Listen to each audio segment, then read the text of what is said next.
There is a web of spies at work in the Red Keep. Along its threads travels news of all our doings. Your father knows this, but has left it in place. More than once it has Ooh. So, guys, I want to talk about Mysaria or Mysaria. Is she dead? What happened? So, if you guys remember this scene, right? If you remember this scene, Larys was telling Alicent about the web of spies, right? The web of spies that work with his father, and he was, using this as a tool. Like, obviously she's getting information out of him. He's getting, I guess, like his OnlyFans fix. That's his payment for his OnlyFans fix. But his information, let's talk about it. Because before I talked about the seduction, now I actually want to talk about the plot and the fact that he's letting her know about the web of spies that work, and her father has allowed it to move around. And he's saying this because it's not so much that her dad knew about Mysaria. Obviously, he didn't know. But I think because of this very day and the fact that on this day, her dad was talking with Mysaria, right? Her dad was talking with Mysaria. So he must have somehow caught wind of that and realizes the root of it. And how did he realize this? Well, remember a little bit earlier in the episode, he locked some people up. If I can find it, he locked some people up, including her Talia, right? So he locked them up. Talia, I believe that's her name. See, he locks Talia up, and I have a feeling that he might have been interrogating them and questioning them, and Talia is the one that probably has revealed to him. See that? Revealed to him about Mysaria and her whereabouts.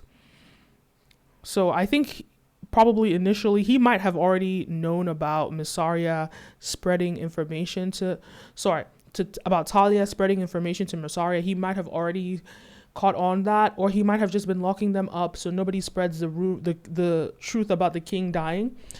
But it's clear that he's been doing his work behind the scenes, which is actually kind of funny because it's Alicent that empowers him to be able to do that work behind the scenes. Then he does the work behind the scenes, and then he's looking for payment in her sexuality. But that's another conversation. Anyway, so I bring all this up to say, shortly after, we see a house burning. If I can find it. Shortly after their meeting, there's a house that is burning. Let me find it. Where is this house that's burning? If I can find the house that's burning. There we go. And that looks exactly like Mysaria's house that we saw in the previous episode. We saw this place in the previous episode. So it seems as though they've burnt down Mysaria's house, and we have somebody walking out. It looks exactly like Mysaria's house in the previous episode. Okay, maybe not from the front, but we know that she was looking through windows that were like this. And there seemed to be some walkway in. Maybe it's on the other side, I'm not sure. But this seems to be Mysaria's house that's being burnt down.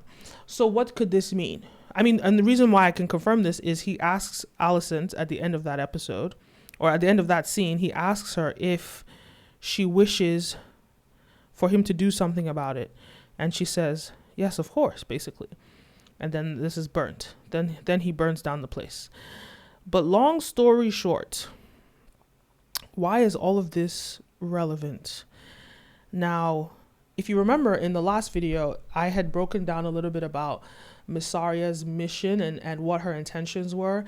We know her to have been working with Daemon Targaryen initially, but then all of a sudden she's now giving Otto Hightower, because if she was really loyal to Daemon Targaryen, she would have killed King Aegon. But it seems as though she made it very clear that she's here for the realm. She's doing all of this in service to the realm. And like I pointed out in the other video, that whether it's, she doesn't know who's going to be, she just doesn't know who's going to rule. Maybe the High Towers will successfully usurp the throne.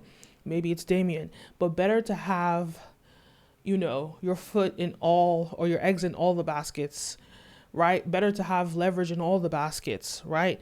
And so I think that's why she went ahead and made those negotiations with Otto Hightower. But if you think about it from her perspective, right, it's going to seem to her as though she gives Aegon Targaryen to Otto Hightower, and then Otto Hightower burns down her home. That was the bargaining power that she made with him, that he would fulfill her wishes. He would fulfill her wishes, and he would ensure that the kids are not mistreated in Flea Bottom. That was the deal. But in her perspective, she doesn't know that it's Alicent's and she doesn't know that the Greens are divided. She doesn't know that it's Alicent and Larys that are burning her house. She will think it's Otto. So in my head, the first thing that she's going to do is run to Daemon and be more loyal to Daemon, because he's obviously the one that has been sustaining her for all these years, it seems. And now she has more incentive to really solidify her loyalty to Daemon, because he hasn't done anything. That, or she might try and go to Otto Hightower and try and get some information. She might, she is the master of spies, so she might actually be able to find out that it was Larys that did it and not Otto. And that's an interesting dynamic there. So I just wanted to bring that up because someone in the comment section mentioned it, and I remember watching it and not even mentioning it in my my episode 9 review. So I just I have to talk about this. Anyway, guys, let me know your thoughts. Leave a comment down below. Don't forget to like, follow, subscribe, all the above. And I'll see you next time. Stay tuned for my commentary on episode 10 on the season finale. Stay tuned for that probably on Monday night. Stay tuned. Put your post notifications on. Like, follow, subscribe, all the above. And I'll see you next time.